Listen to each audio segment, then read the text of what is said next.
There we go. Well, the nice computer lady let us know that the recording is in progress. So I think we will get officially started with this informational video night. Welcome on in, everyone. My name is Derek. I am the Camp Catch a Rainbow director. I've been working with Camp Catch a Rainbow all the way back since 2011.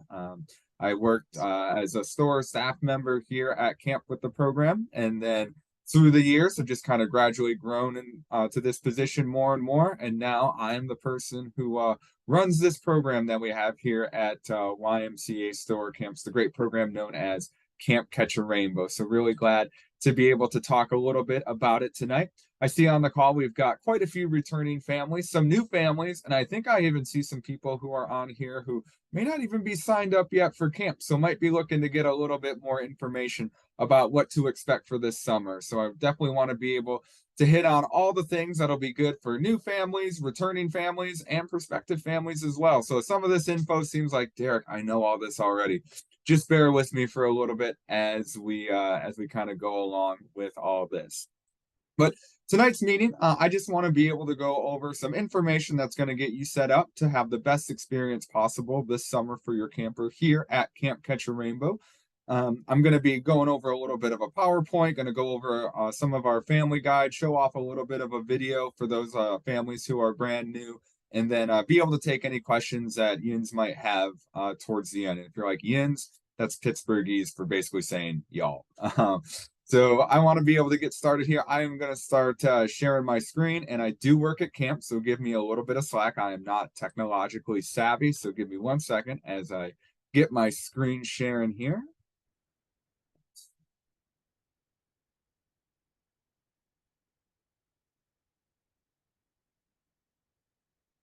All righty. So hopefully everyone can see this screen over here now. Camp Catch a Rainbow, that's what we're here talking about. We are a program of YMCA store camps over in Jackson, Michigan. So just a little bit outside of Ann Arbor, Lansing, and Battle Creek by about 45 minutes. So we're in the perfect triangle right there if you're near those cities. From Grand Rapids, we're about 2 hours away. From Kalamazoo, we're about an hour 15. Toledo, about an hour 15 as well. So we're not too far away from most major cities that we're able to get campers from. But let's talk about what is Camp Catch a Rainbow. So Camp Catch a Rainbow is a program for children ages 4 to 17 who have had a cancer diagnosis at any point in their life. We do not have any restrictions or requirements on when the diagnosis was, what the current treatment status of the diagnosis is. If a child has had cancer at any point in their life, they are eligible to be able to come to Camp Catch a Rainbow. And it is a program that is completely free for program participants through the generosity of donors, grants, and other foundations that believe in the cause of Camp Catch a Rainbow. I will throw out there that our summer programs are patient camper programs only. So it does only apply to the camper who has received the diagnosis. But don't worry, we do have a family camp that we have in the fall that I'll briefly touch upon as well. But for our summer program, we have 3 programs that we offer during the summer. Our most common is our overnight camp program. That is for 7 to 15-year-olds, and that's your traditional overnight camp. This year, that's taking place from Sunday, June 18th through Friday, June 23rd. We also offer Young Campers Day, which is for 4 to 8-year-old campers, and that's just for the day on Sunday, June 18th. Basically, take the entire week of overnight camp, smush it all together into one action-packed day, and that's what you get for Young Campers Day. And then finally, we have our Leader in Training program, which is for 16 and 17-year-olds. This also runs the same week as overnight camp, so Sunday, June 18th through Friday, June 23rd. And it's meant to be able to give those older campers a little bit of leadership experience and a little bit of real world guidance. So once they graduate from Camp Catch a Rainbow, they can go out into their communities, be a little bit of stronger leaders, and also maybe learn a little bit about behind the scenes of Camp Catch a Rainbow. So if you still want to be involved, once you're 18, you can come on back, be a volunteer, and help plan and help run the program. Additionally, we do have a fall family weekend as well. That always takes place in October, and that program is for the patient campers and their families. So we ask that it is immediate family, so mom, dad, brother, sister. If you do come from a family where it's grandma, grandpa, aunt, uncle, they are welcome to come. But we ask that it's not all 70 members of a family who are coming to family camp. This year, family camp is going to be taking place Friday, October 13th through Sunday, October 15th. And registration for that will open up after summer camp programs. I'm a little focused right now on getting summer off. So once summer's all set, we will be able to get fall family weekend all planned there.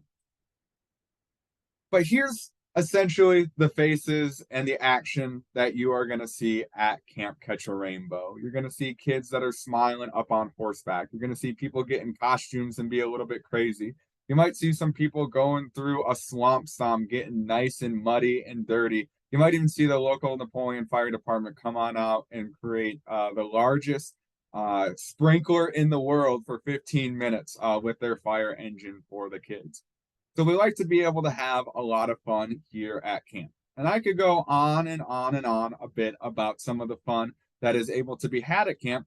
But we actually have some camp participants who are here on this call. And so I'm actually going to turn it over to them for right now to be able to talk a little bit about some of our summer camp programs, some of their experiences. I already see them like getting a little bit nervous, fixing their hair up a little bit so they look good on camera and such. But I want to be able to give them an opportunity to just kind of talk about their experiences with Camp Catch a Rainbow. So you don't just hear it from me, but you actually get to hear it from some of our campers. So I'm actually going to throw it over to Marissa first. I don't know if she was prepared or not for this, but Marissa, would you mind just telling folks a little bit about your experience at camp? Yeah. So I'm Marissa.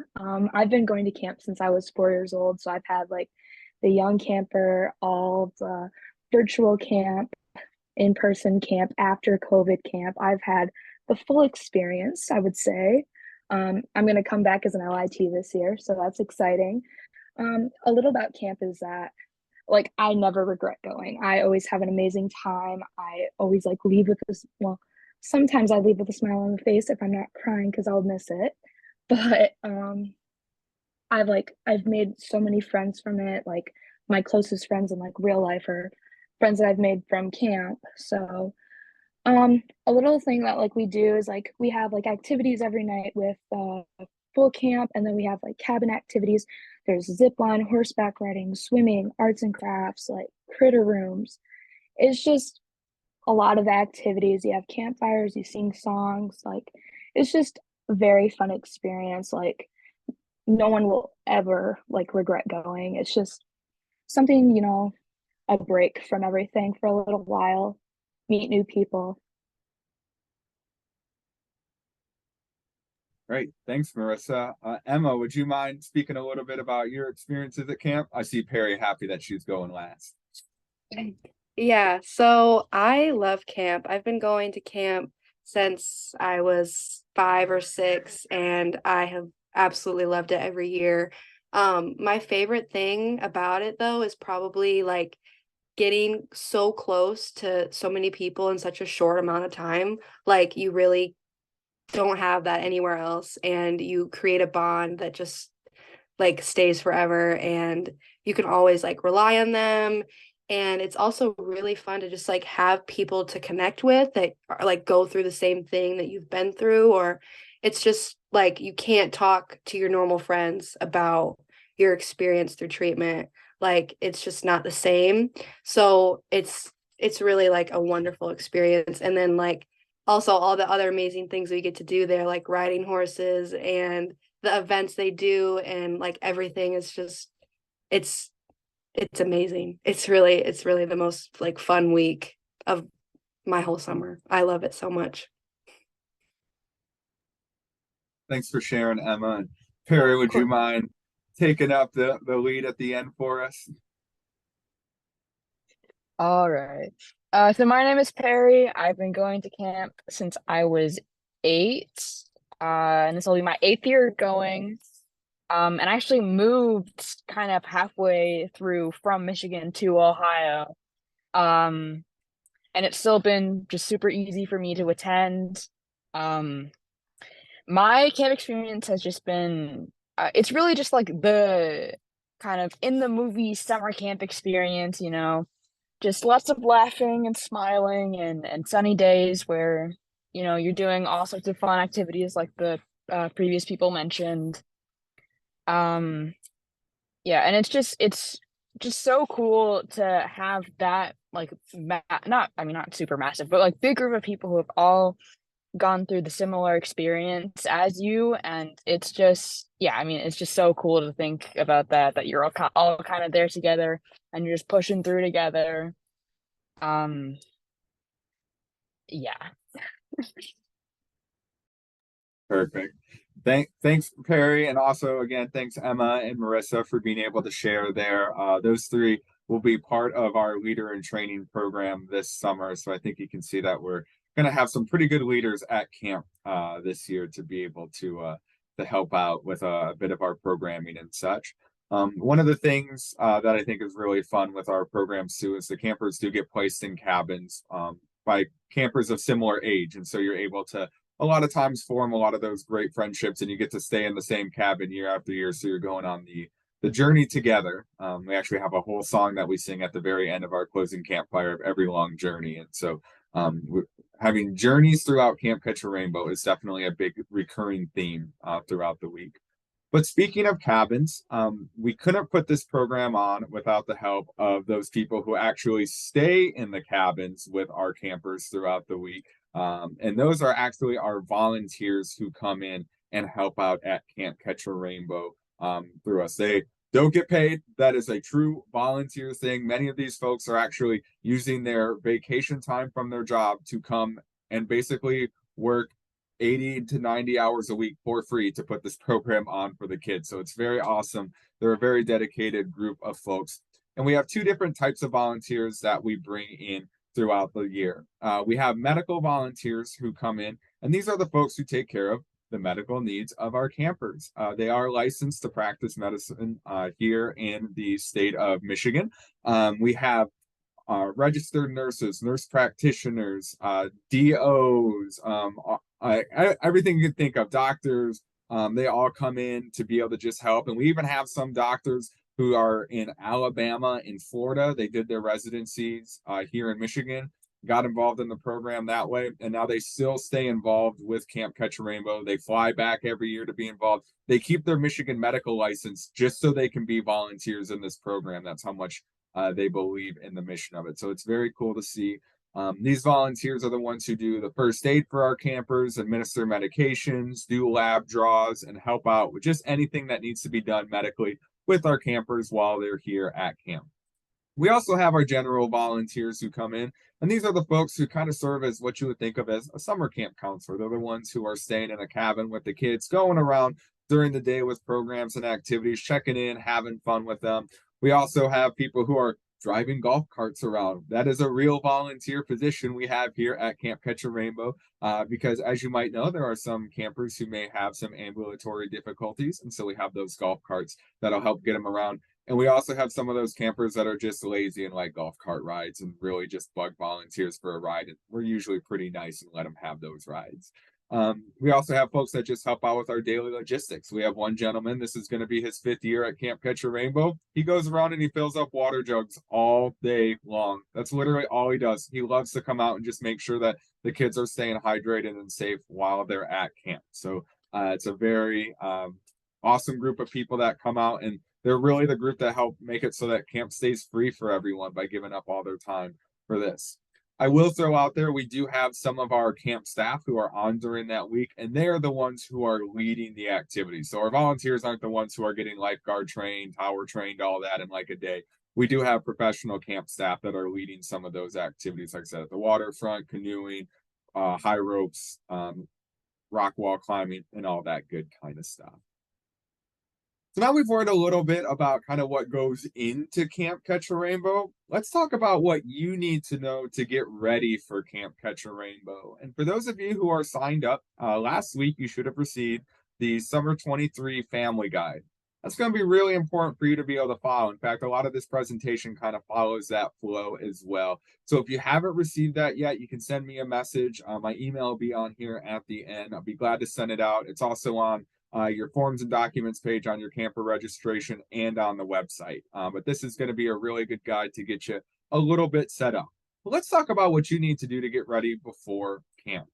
So the first thing you need to do, make sure you fill out all of your forms on CampMinder. CampMinder is our registration platform. So if you're a returning camper or a new camper, you've set up an email account on there before. Once you've registered your camper, you can log back in. There's a forms and documents page, and you want to make sure that you fill out these 3 specific forms right here, especially.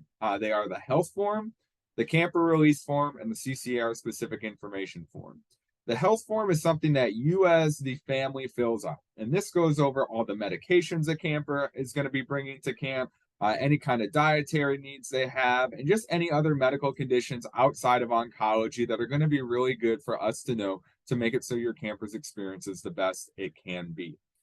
There is a physician's form that is filled out as well, but that's filled out by your camper's oncologist or clinic. So you want to make sure that gets filled out by the clinic. That's not something you fill out. It's the Form 2 if you've been a camper for a long time. That's what we're referring to there. It's available on the forms and documents. Most of our clinics also have those on standby. So I know ProMedica in Toledo, Mott's in Ann Arbor, DeVos in Grand Rapids, Bronson in Kalamazoo, they all have those forms pretty much on file. So if you go to any of those clinics, you should be able to go to the oncology department, say, hey, my camper's going to Camp Catch a Rainbow. They need this form filled out, and they should know exactly what you're talking about. If they don't, please have them get a hold of me because I'm a little concerned. I've received like 20 forms from DeVos and Bronson so far this week. So they should have it. And I know the folks at ProMedica have sent me some as well. So they should have that there. The camper release form is any adult who is able to pick up your camper at any time from camp. Now, hopefully your camper is only getting picked up on Friday at checkout day, but there may be something that comes up that you need to come get your camper, or something happens here at camp that they have to go home. Hopefully that doesn't occur, but it might. So you need to make sure that any adult who could possibly pick up your camper is listed on that form, including yourself. That's one of the biggest things that some parents forget to do, is that they'll put everyone who can pick them up but themselves, and then they'll come at checkout day. And even though the parent dropped them off, their name's not on the release form. And so I can't release your child to you because you didn't put your name there. So please make sure that you end up putting your name on that form when you are filling it out. The very last thing is the CCR specific information form. That's basically our initial collection, just so that way we can see what clinic you go to, what the diagnosis of your camper is. So that way, if we have any questions, we know who to immediately contact at the clinic.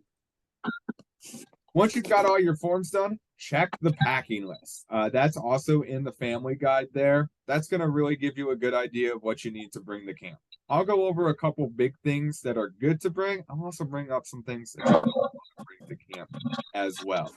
So some of those things that you do want to bring to camp: a pillow, a sleeping bag or sheets. Our mattresses are twin XL. You'll definitely want to bring at least 1 pair of long pants, at least like 2 pair of shoes, some shirts, some shorts, change of socks. It's gonna end up getting wet someday at camp. You're gonna probably want, if we're here for 6 days, you probably want to send 10 pair of socks, because your kids' feet are gonna get wet, and they start to get pretty nasty if they wear the same socks at 9 o'clock when their feet are wet till 9 o'clock at night when they go to bed. So you definitely want to bring that. Personal toiletries are also something that camp doesn't provide. So deodorant, shampoo, body wash, soap, toothpaste. Make sure you are packing that with your camper as well.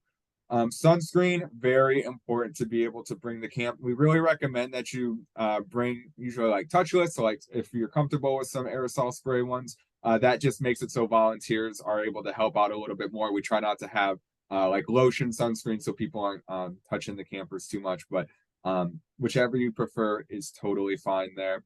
And then also a water bottle is huge. Most of the campers come with water bottles. We give a water bottle to every camper. I can't say that by Friday every camper holds onto their water bottle. So it is probably the most important thing that you could bring. These kids are going to be walking upwards to 5-6 miles a day, which to me, I'm like, that's cool. I walked like 10 miles today on my own at camp. But like for people who aren't used to it, that is a lot. They're very active. They're going to be out in the sun. Water bottle, extremely important so the kids don't get dehydrated. and their first day at camp is spent in the health hut with a headache. Some things that you don't want to bring to camp: you don't want to bring anything that wouldn't be allowed at school. So we don't bring anything with, like weapons, obviously any drugs, alcohol, anything like that. That's not allowed. But also things like knives. We don't need to bring even like outdoor knives. Like there's no activities that require anything like that. So that's kind of the basic rule I say is if you can't bring it to school, don't bring it to camp. Also, don't bring money to camp. We don't have any like sales that go on for Camp Catch a Rainbow. The campers actually get a pretty cool swag pack when they arrive to camp, so they don't need to buy anything. And we have snacks that are available throughout the day for the kids to grab, so you don't need to worry about sending any kind of spending money. When you are packing, you will want to take into consideration some of our theme days. These are days that we encourage folks to dress up based off of the theme. It's not a requirement, and the kids can get as involved in it as they want. So please don't feel like you need to rush out and spend $500 on a theme day outfit. You can participate as big or as little as you would like. But our theme days for this year include swaggy accessories on Sunday for when we get our photos taken at arrival. Monday, color day. So each cabin gets assigned a color. You'll know this about a week or two in advance of what your cabin is and what your color is. So we really encourage the campers to pack clothes of that color to show their cabin pride. Tuesday is Disney Universe Day. And so we're saying any Disney property like Marvel or Fox, or was it 20th Century Studios now? Anything like that can count. So yes, like Groot can be a Disney princess on that day if you want to be. So anything like that, you will probably see me wearing a Winnie the Pooh shirt because that is my all-time favorite Disney character. On there, it's really Piglet, but it's kind of hard sometimes to just find Piglet stuff. Wednesday, we're having a carnival day. We'll actually talk a little bit about that more in our activity section, but get dressed up however you would like. If you want to come completely dressed as a clown, that's cool. If you want to be a lion tamer, that's cool. If you just want to be like a mustachioed person, awesome. Thursday is Fancy Feast, and I'm not talking about the cat food. We're actually going to be having a nicer dinner for our final dinner at camp on Thursday. And so we're asking the kids to dress up for our Fancy Feast. Now, your dress up can simply be I put on a bow tie and that's it. You could put on a three-piece suit. You could put on the fancy ball gown dress. Whatever the kids want to do. Again, it's not a requirement that you go out and buy some $300 dress for this Fancy Feast. Just have a little bit of fun with however you would like to get snazzied up for that. And then finally, Friday is our Camp Catch a Rainbow Pride Day. It's the last day of camp. We want to be able to send campers off with some good vibes. So we just ask folks to wear Camp Catch a Rainbow stuff. If you're a past camper, I'm sure you've got a lot of CCR swag. If you're a first-time family, like I said, when you check in, you're going to be getting a swag bag of all these goodies. So don't worry, your camper will have something to be able to wear that day and fit in. Let's talk a little bit about check-in at camp. The first thing that we are going to be doing when you check in at camp on Sunday, the 18th, is going to be a quick health screening. Now, that does not mean we're having COVID testing required. So the last few years, we have required COVID testing for all of our campers when they arrive. We're not looking at doing that this year, but we are doing the quick health screening of, have you been feeling sick the last few days? Do you have a fever of 100 degrees or more? Have you been close contacts? If you look in our family guide, it's kind of laid out there what we're specifically looking for. But if you come in and you're exhibiting COVID-like symptoms, you've got a fever, we're going to test just to be safe. And that's going to kind of be the policy of camp throughout the whole week, is that if there's a camper who is exhibiting symptoms, we're going to test just to be safe. And we'll get into just a little bit more of that when I get to some of the medical care screen in just a second. But once you pass your health screening, you'll be able to come check into camp. We'll be doing just some quick vitals checks and whatnot, so that way we can get the campers charts all good to go for our medical staff.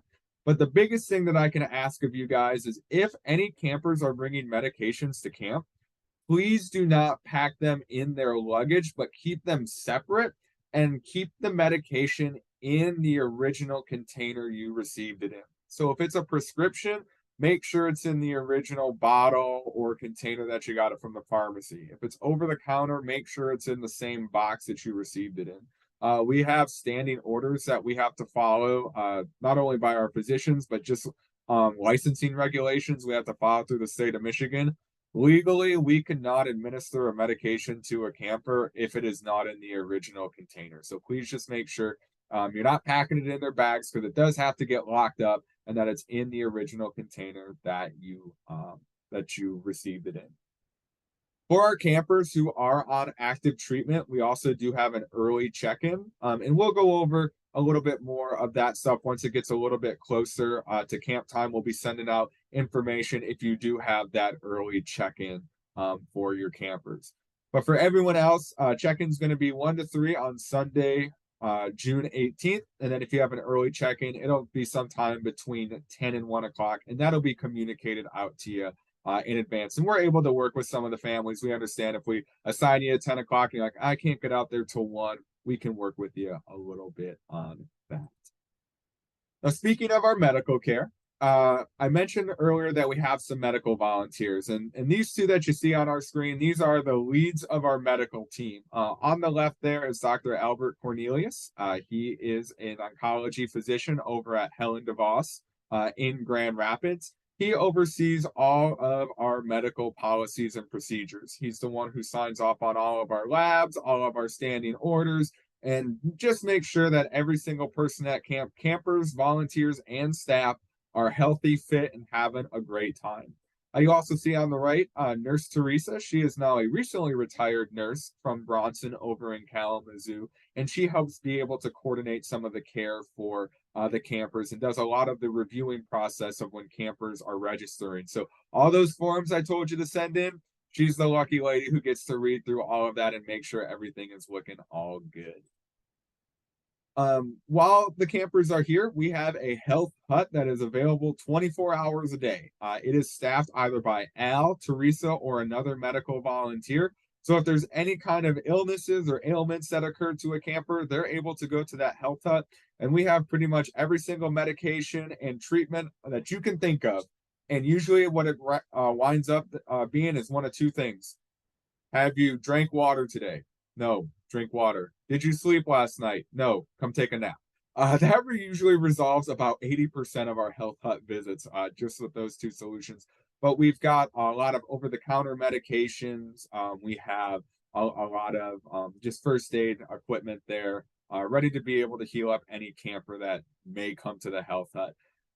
If there is a major injury or illness or anything like that, families are contacted, so we will get a hold of you. We'll let you know the status of the camper, how they're doing.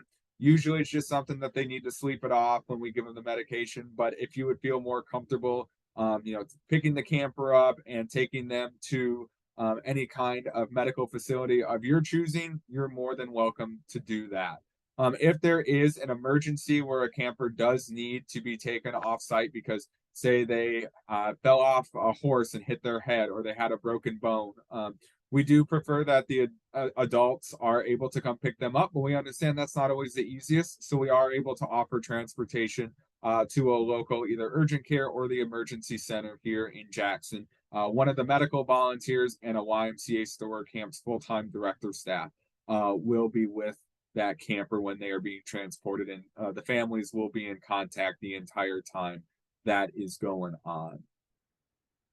Cool. And I just put that on there with Henry Ford Jackson Hospital. We do have a partnership with them as our local oncology clinic to be able to do basic lab work if needed for all of our campers when they're here at camp. Luckily, since we've had this partnership with them, we haven't had to have anyone go to Henry Ford Jackson Hospital. So knocking on as much wood as possible that trend continues for this year. One thing I did want to just touch on really quickly with the medical care is just a little bit more of the explanation of our COVID policy. As I mentioned earlier, we are not requiring testing prior to arrival for campers. However, if a camper is exhibiting symptoms of COVID-19 or has a fever of 100 degrees or more, a rapid test will be administered to that camper. And families will be notified every time a test is administered. So it's not going to be a surprise thing that you pick your camper up and, oh, yeah, I got tested for COVID on Tuesday. You're not going to find out that way. Like, we will contact you with it. If a camper tests negative, awesome. They just get to go back to their activity. We might, just monitor them a little bit more to see what might be going on. If it, they just have a cold, an illness, flu, anything like that. If a camper does test positive for COVID, though, that camper does have to go home. That's just the unfortunate reality that we have to still say. If a camper tests positive, they are going home. We will need the family or the emergency contact to be able to come pick them up as quickly as possible from camp. When there is a positive COVID result at camp, any camper who has been identified as a close contact will also be tested at that time, and families will be notified. If another camper tests positive, the same thing occurs where they have to be picked up immediately. If a close contact tests negative, the families will be contacted, and it's up to the families to determine if they want their camper to remain at camp or if they want to come pick them up. If you want them to remain at camp, that's fine. We'll just continue on. Just understand that we will be monitoring them, and if they do start to develop COVID-like symptoms, we will test again, just to be sure. But that is our updated COVID policy that we have for this year. I know it's a bit different than what we've been doing in the past, a little bit more relaxed. It's kind of in line with what camps all across the U.S. are doing for this upcoming summer. I also want to talk a little bit more about some communication, because I talked about how we get a hold of you, but you probably want to know how you can get a hold of your camper and find out what's going on at camp in non-emergency situations. They're actually, all of YMCA Store Camps is getting a new app this summer. It's going to be a mobile app on both Google and Apple stores. I think it's going to be launching Monday, but when it launches, we're going to be able to send out information to you guys on how to download that and access it. And that's going to be our main hub of information. Just with privacy policies and just information out everywhere and that kind of concern for young kids. The trend is getting away from just having everything dumped on Facebook, photos, updates, all that kind of stuff, just for privacy purposes. So with this app, you'll be getting a code to be able to access it. So it's really only you and anyone you give the code to who will have that access. It's going to be sent in an email. It's not going to just be put out on social media for people to fully get. So that's where our photo dumps are going to be happening at. And that's where you're actually going to be able to send emails to your campers as well. All those emails will be printed out at 10 a.m. every day. So if you send an email at 10:01, sorry, it's not going to get delivered till tomorrow, because we just have it set up for our system to print out all the emails automatically at 10 o'clock. But the nice thing with this system is you'll be able to send messages, and the campers can actually just write. We upload the letters, and you get a ding on your phone when there's a reply to you, so you're able to just access the stuff right there. And we can also send out push notifications as well, so you'll be able to get like instant alerts about camp stuff right to your phone through this app. So it's going to be convenient there. Now, like big emergencies, if they occur, we will put them on Facebook as well, just because we do want to communicate that out. But, like the quick updates of like, oh, hey, look at having fun at the campfire right now. Probably not going to put that stuff out on Facebook. It's just going to be the app, because again, we're just looking out after more of the camper privacy and safety for that. We will post a couple of highlights on Facebook, throughout the week, but it's not going to be the major photo dumps and stuff that we've been doing in the past. And that's kind of where I just wanted to throw up. There is a Camp Catch a Rainbow Facebook, but again, it's just going to be like some minor, like major updates and minor photo postings. And then people always ask, well, like I can just like text and call my kid at camp, right? No, we are still going with the policy of no cell phones at camp. We have quite a few reasons behind it. The most obvious is we want to make sure the kids are enjoying the outdoors. That's what camp is about. But also there are just safety and privacy concerns as well with bringing cell phones to camp. We can't monitor where these phones are being taken and stuff. And, there's very real risk of allowing kids to just have their phones off in private places that we don't exactly want to go as a staff. So like bathrooms, that can be a pretty dangerous spot. So we are still just saying no cell phones at camp. And I understand sometimes it's like, I need to speak to my baby. I need to know they're doing okay. As I told a lot of families last year, just in Camp Catch Rainbow and summer camp in general, if you call and you ask me, how's my kid doing? And I don't know, that's a good thing. I only get told when kids are having a difficult time, they're homesick, they're misbehaving. Those are the kids' names that I hear come up all the time. I don't really hear the kids that are having a good time. So if you end up calling me and I don't know how your kid's doing, that means they're having a pretty good time at camp. Cool.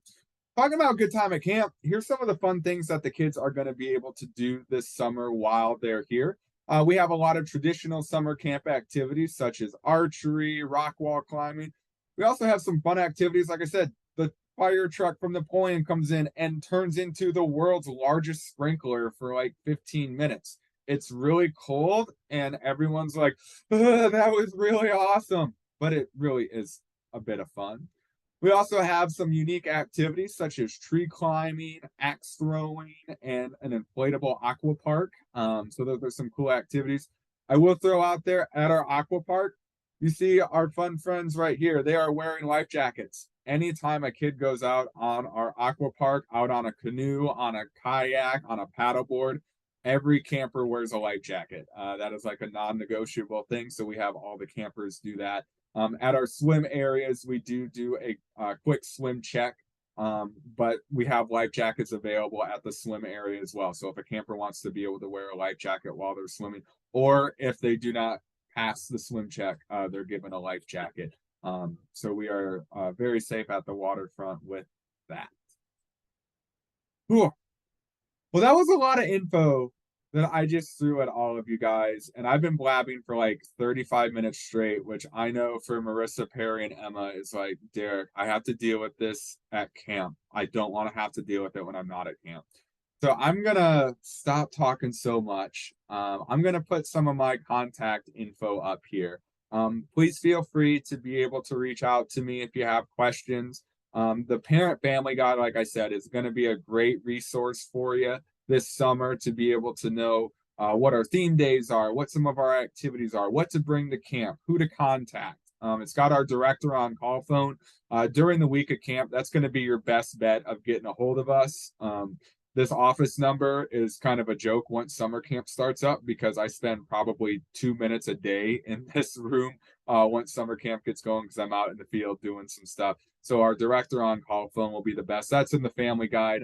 I just didn't want to put that in my personal cell phone out on a video I'm sharing because I don't want all these kids to now know my phone number. That's really weird. But that's how you can get a hold of me. I do want to let you know I am out of the office May 26th through the 29th. So if you have any urgent questions then, hopefully they're not super urgent because I won't be able to get back to them until May 30th. But any other time, shoot me an email, give me a call there. I will be more than glad to be able to answer anything that I can for you. I will now open some of the questions up here. If you have questions, throw them in the chat. I'll be glad to answer them for you guys. And if you don't have any other questions, feel free to pop off. Thanks for being on.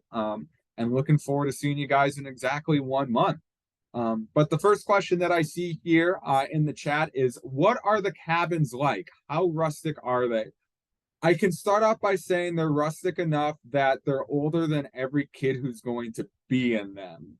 They are about 25, 28 years old at this point, but the cabins that we put the kids in, believe it or not, aren't actually rustic. They are a bit more modern. They are air conditioned, heated, and have running water and electricity in them. So they're actually separated into 14 total beds. There's 7 bunks, so 14 total beds in them. Like I said, the air conditioning, running water, 2 bathrooms, 2 showers in them. And it is far more like glamping than it is truly camping.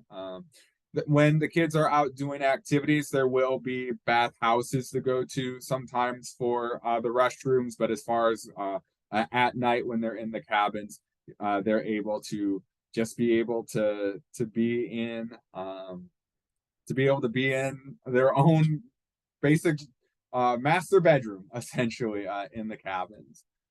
Cool. Another question I see is what time is the day camp check-in and a little bit of an info about that. So yeah, Young Campers Day is going to be taking place on that Sunday, and it is going to be uh, taking place from 11 to 5 on that day. And so parents are able to to come in at 11, drop kids off. We'll be doing an activity during check-in so we can make sure everyone's there. And then the kids are going to go off and have a lot of fun during the day. They're going to be able to have a quick pony ride, a pontoon ride, go swimming, see our critters, do some arts and crafts, probably end up doing like a basketball game or some kind of scavenger hunt game. I know we've done like fire building and s'mores in it as well. So I actually have a call in to our Young Camper Day director at this time tomorrow to be able to kind of get those logistics all set up. But there's volunteers helping with that, medical volunteers who are with them as well. So the check-in procedure is kind of the same as the overnight camp. So again, we're going to ask that you have any medications in original containers. Don't pack them in like a day bag with the kids or anything like that. And when you are packing stuff for the kids, like a day bag, water bottle, sunscreen, bug repellent, that kind of stuff, just to be sure that they are set up for success. But they're also going to be given some of the same swag items we talked about the overnight campers get. So like I said, it's basically a go. So for our families, like you're going to drop your kid off and 6 hours later, they're going to be ready to go to bed. I think, which is a really good thing for those car rides home. Kind of new, but more returning for this year for our Young Camper Day family is that we are going to be having dinner again with our overnight campers. So our Young Camper families will be able to have dinner at the dining hall at 5:30 with our overnight campers. That's going to give those families a good opportunity to kind of see what overnight camp is like, be able to talk to a bit more of the staff and have any questions answered for when the campers are a little bit older and ready to transition into our overnight camp program.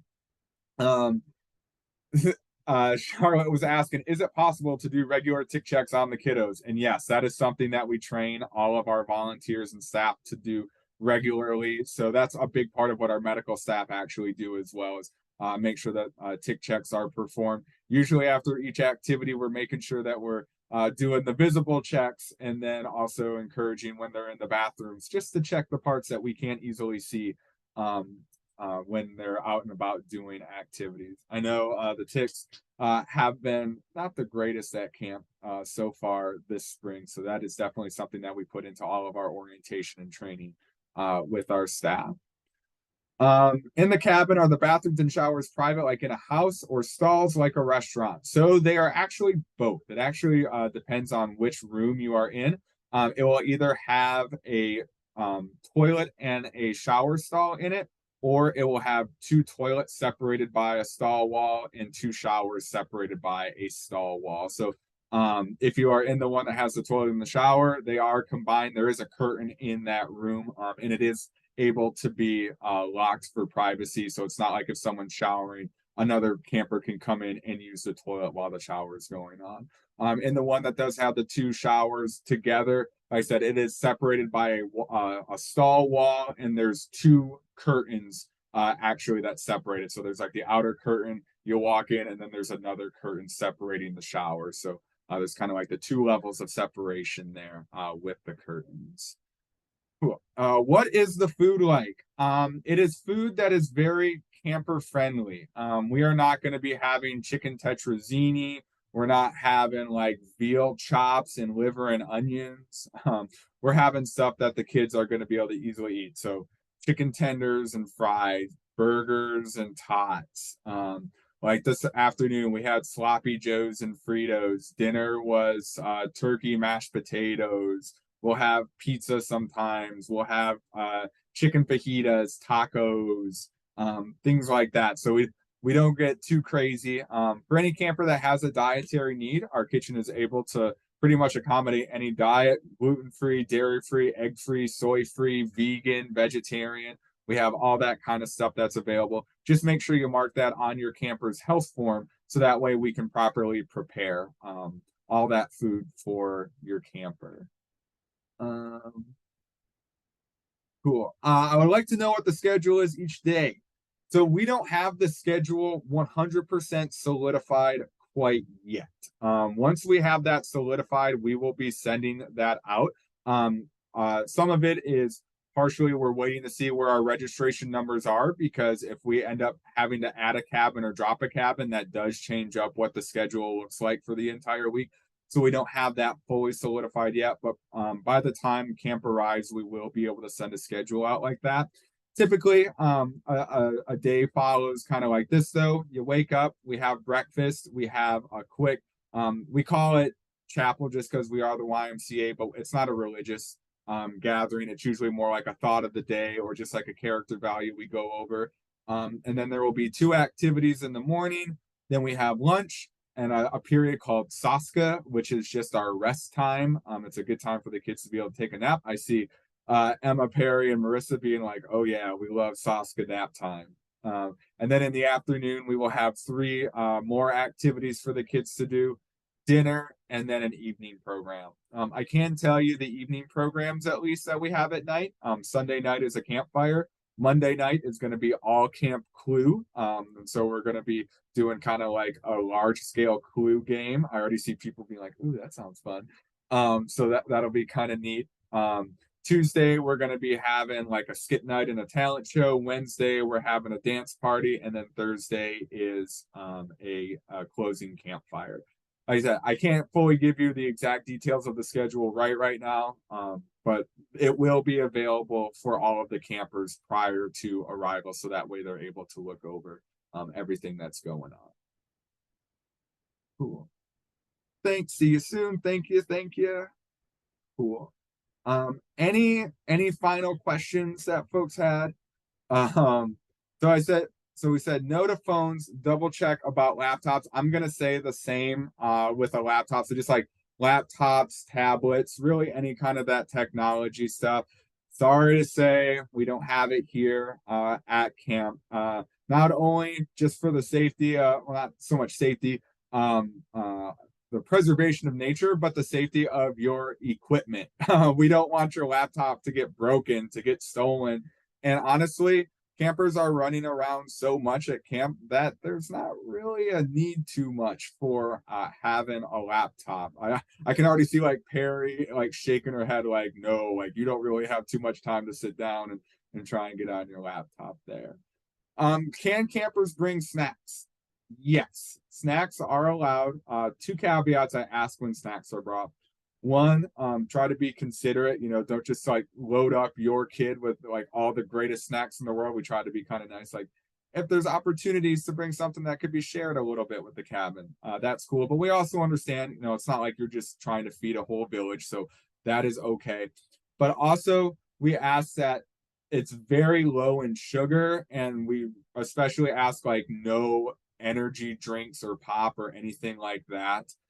As I mentioned earlier, these kids are going to be walking 5-6 miles a day. They're going to be out in the sun. If they're trying to drink energy drinks, drinking Coca-Cola, if they're just downing gummy worms all day, like Sour Patch Kids all day long, they're going to get dehydrated very quickly, and it's not going to be all too great. And in the end, they're going to go to the health center. We're going to tell them, drink some water, lay down for an hour, and then they're going to feel a lot better. So snacks are okay, but we really encourage, like healthier snacks, like goldfish, Chex Mix, that kind of stuff is great. And there will be snacks available throughout the day as well. We have an evening snack before the kids go to bed, and we have an afternoon snack as well that the kids are able to grab. So yes, feel free to send it out, but don't feel like you need to just feed your kid. And then how are the meds given? So those are administered by the medical volunteer assigned to your camper's cabin. So they will be the ones holding onto it. They are locked up in the health hut, but the medical volunteers will either be holding onto them and administering them to the camper at like a mealtime when it's designated on the health form, or if it's a specific medication that needs to be like refrigerated or given at a certain time. Typically, the camper will be taken to the health hut by their medical volunteer and another volunteer or staff member. We do have a rule of 3, so kids are never by themselves or just one-on-one with another person. It's always 3 people. So they will either be administered where they're at or be brought to be administered, and we keep a running record of any medications that are administered.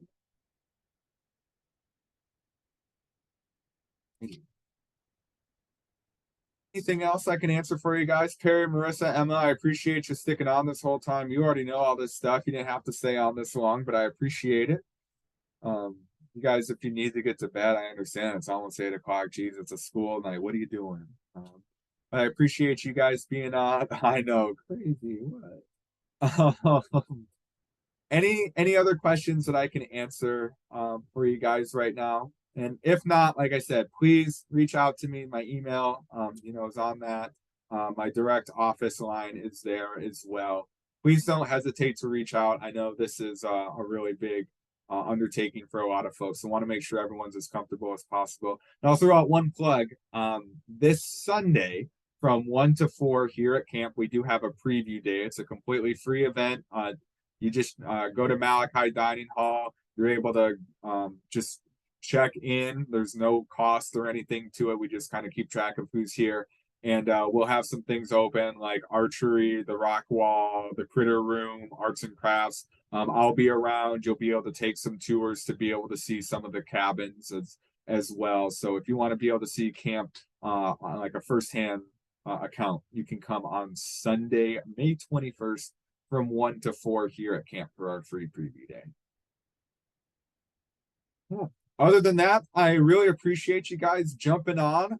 We are under a month away, essentially, at this point, since it's May 18th. June 18th is when we'll be seeing all the kiddos here at camp. So really excited about this time in a month. We'll be gathered around for our opening campfire, and really excited to see Emma, Marissa, and Perry at the campfire, as well as all of your campers as well. Other than that, I think I'm gonna adjourn this meeting. I thank you all for being on, and really looking forward to seeing everyone here in a month. So take care, everyone.